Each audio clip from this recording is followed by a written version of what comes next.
Assalamu alaikum wa rahmatullahi wa barakatuh. Akkamii nagaa keessanii fayyaan keessan akkamii hordoftoota ooliyaa OR. Hadda barumsa ajaa'ibaa qabadhisni yaadde jira. Aappii baay'ee tokko bareedaa na jaalattan jedheetiin yaada. San dura maal gootu as dhuftanii YouTube kadhu kana keessanii seentu jechuudha.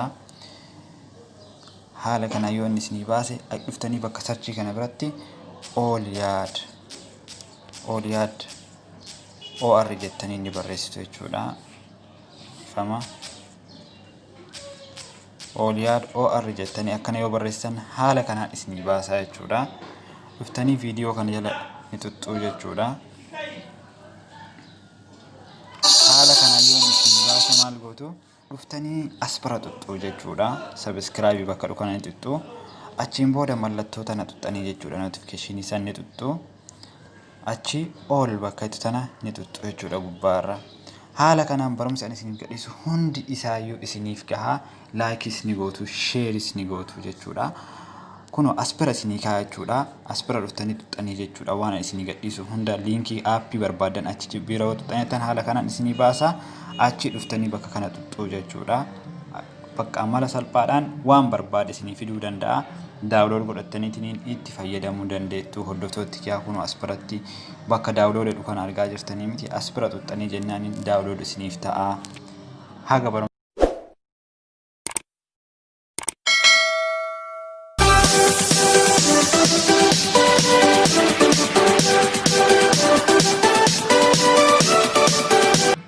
hadda barumsi qabadhee isiniif yaadde jira. Aappii kana jechuudha. Aappii baay'ee tokko jaallatama.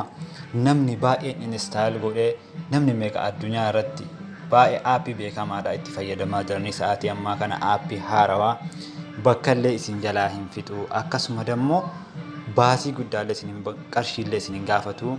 Aappichi kun akkanumaan isin dalagaa jechuudha. Qarshii tokkollee mallaqa tokkollee isin hin gaafatu. Akkasuma immoo an isiniif buusee jira linkii kiyya jala seentanii baasii tokko malee gabbuufattanii itti fayyadamuu dandeettu. Aappii kana immoo faayidaan isaa